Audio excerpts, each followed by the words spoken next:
ಇದು ಕ್ರೋಧಿ ನಾಮ ಸಂವತ್ಸರ. ಒಂದೊಂದು ಸಂವತ್ಸರದಲ್ಲಿಯೂ ತನ್ನದೇ ಆದ ಫಲವನ್ನು ಅನಾದಿ ಕಾಲದ ಸಂವತ್ಸರಗಳು ಕೊಡ್ತಾ ಬರ್ತಾ ಇದ್ದಾವೆ. ಈಗ ಈ ಸಾರಿ ಇರುವಂಥದ್ದು ಕ್ರೋಧಿ ನಾಮ ಸಂವತ್ಸರ. ಹೆಸರಿನಲ್ಲೇ ಇದೆ ಕ್ರೋಧ, ದ್ವೇಷ, ಅಸೂಯೆ, ಮತ್ಸರ. ಶುಭಕ್ಕಿಂತ ಅಶುಭಗಳೇ ಜಾಸ್ತಿ ಈ ಸಂವತ್ಸರದಲ್ಲಿ. ಶುಭನೂ ಇದೆ, ಅಶುಭನೂ ಇದೆ. ಪಂಚಘಾತಕಗಳು ಆಗ್ತವೆ. ಪಂಚಘಾತಕ ಅಂದರೆ ಭೂಮಿಘಾತಕ, ಬಿರುಕಿಸ್ಬಿಡ್ತಕ್ಕಂಥದ್ದು, ನಡುಗ್ತಕ್ಕಂಥದ್ದು, ಮತ್ತು ವಿಪರೀತವಾದ ಹೀಟ್ಗಳು, ಶೀತ ಕೊಡ್ತಕ್ಕಂಥದ್ದು. ಜಲಕಂಟಕನೂ ಇದೆ, ನೀರಿನಿಂದಲೂ ಆಪತ್ತಿದೆ, ಅಗ್ನಿಯಿಂದಲೂ ಆಪತ್ತಿದೆ. ನೀರು, ಅಗ್ನಿ, ವಾಯುವಿಂದಲೂ ಆಪತ್ತಿದೆ. ಹೀಗಾಗಿ ಈ ಪಂಚಕಂಠಗಳನ್ನು ಗೆಲ್ಲೋದೇ ಕಷ್ಟ. ಇದು ಕ್ರೋಧಿನಾಮ ಸಂವತ್ಸರ.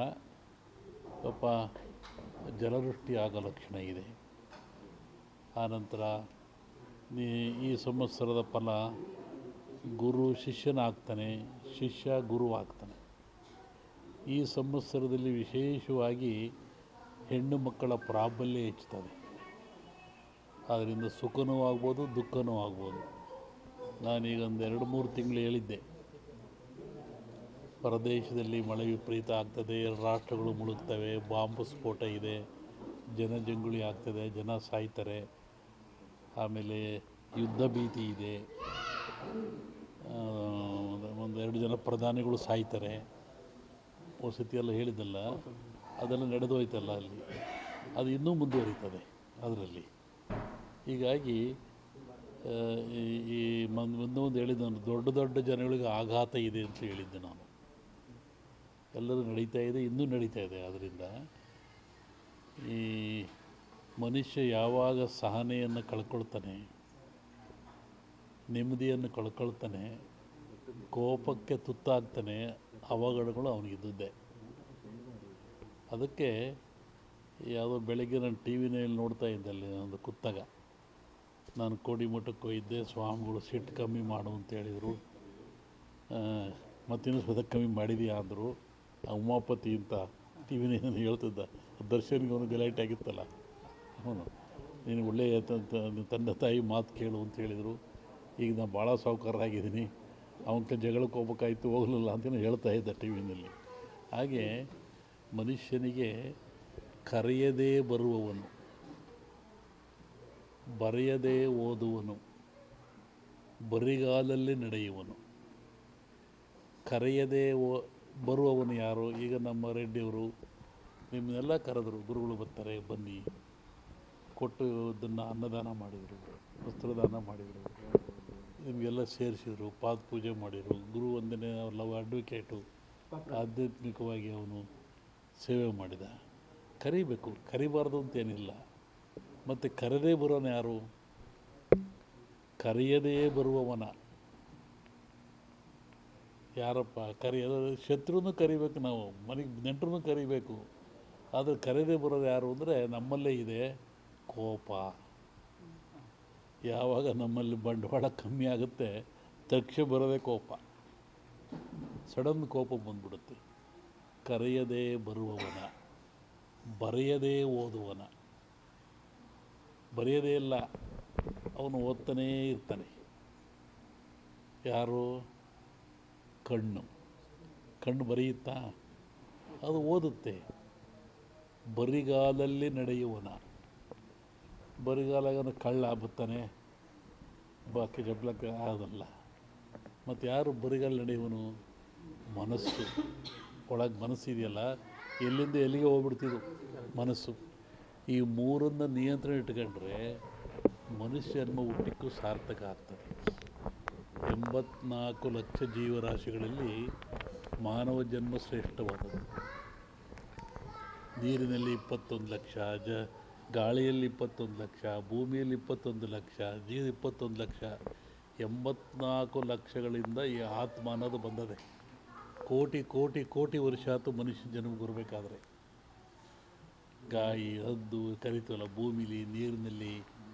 ಈ ಆತ್ಮ ಬರುವಾಗ ಅದು ಏನಾಯಿತು, 84 ಲಕ್ಷ ಜೀವರಾಶಿಗಳಿಂದ ಕಡೆಯದಾಗಿ ಮಾನವ ಜನ್ಮಕ್ಕೆ ಬಂತು. ಇದು ಕಡೆಯ ಜನ್ಮ. ಅದಕ್ಕೆ ದಾಸರು ಹೇಳಿರು, ಮಾನವ ಜನ್ಮ ಹಾಳು ಮಾಡಿಕೊಳ್ಳ್ರಪ್ಪ ಹುಚ್ಚಪ್ಪಗಳಿರ, ಇಂಥ ಜನ್ಮ ಸಿಕ್ಕಿತೇನ್ರಪ್ಪ ಅಂತ. ಈ ಮಾನವ ಜನ್ಮಕ್ಕೆ ಬಂದಾಗ ಭಗವಂತ ಇಟ್ಟ, ಕೋಪ ಇಟ್ಟ, ಆಸೆ ಇಟ್ಟ, ದ್ವೇಷ ಇಟ್ಟ, ಅಸೂಯೆ ಇಟ್ಟ, ಸಂತೋಷ ಇಟ್ಟ, ಇವೆಲ್ಲವನ್ನು ಗೆದ್ದು ನಂತಕ್ಕೆ ಬಂದ. ಇವರಾಗೆಲ್ಲ ಸೋತ್ರೆ ಮತ್ತು ಹಿಂದಕ್ಕೆ ಹೋಗೋದೆ ಕೋಟ್ಯಾನುಗಟ್ಟಲೆ. ಹಾಗಾಗಿ ಮನುಷ್ಯ ಜನ್ಮ ದೊಡ್ಡದು. ಈ ಜನ್ಮ ನಾವಿದ್ದಾಗ ಅರಿಷಡ್ವರ್ಗಳನ್ನು ಗೆಲ್ಲಬೇಕು. ಇವತ್ತು ನೋಡ್ತಾ ಇದ್ದಾರೆ ಗಲಾಟೆಗಳು, ದೊಂಬಿಗಳು, ಅವೇನು ಟಿ ವಿ ನೋಡೋಕ್ಕೆ ಆಗೋದಿಲ್ಲ. ಟಿ ವಿ ತಪ್ಪು ಅಂತ ನಾವು ಹೇಳಲ್ಲ, ಆ ಘಟನೆಗಳನ್ನು ಜನರ ಮುಂದೆ ಇಡ್ತಾ ಇದ್ದಾರೆ ಅವರು. ಹೇಳೋದು ಯಾಕೆಂದರೆ, ತಿದ್ದಿಯೊಳ್ರಿ, ಹಿಂಗೆ ಆಗಬಾರ್ದು, ನೀವು ಹಿಂಗೆ ಆಗ್ತಾಯಿದ್ದು ನೋಡಿ.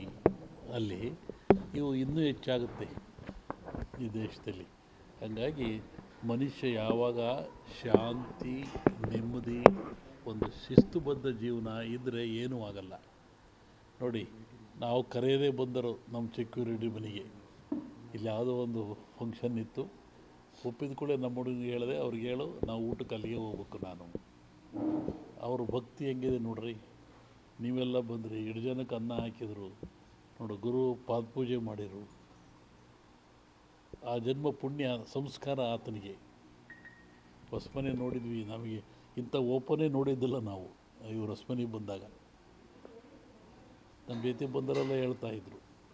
ಹಾಗೆ ನಾವು ಕರೆಯದೇ ಬರುವವನು, ಬರೆಯದೇ ಓದುವನು, ಬರಿಗಾಲಲ್ಲಿ ನಡೆಯುವನು, ಕೋಪ, ಕಣ್ಣು.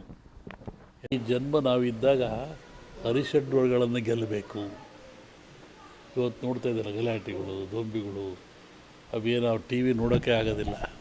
ಟಿ ವಿ ತಪ್ಪು ಅಂತ ನಾವು ಹೇಳಲ್ಲ, ಆ ಘಟನೆಗಳನ್ನು ಜನರ ಮುಂದೆ ಇಡ್ತಾ ಇದ್ದಾರೆ ಅವರು. ಹೇಳೋದು ಯಾಕೆಂದರೆ, ತಿದ್ದಿಯೊಳ್ರಿ, ಹಿಂಗೆ ಆಗಬಾರ್ದು, ನೀವು ಹಿಂಗೆ ಆಗ್ತಾಯಿದ್ದು ನೋಡಿ.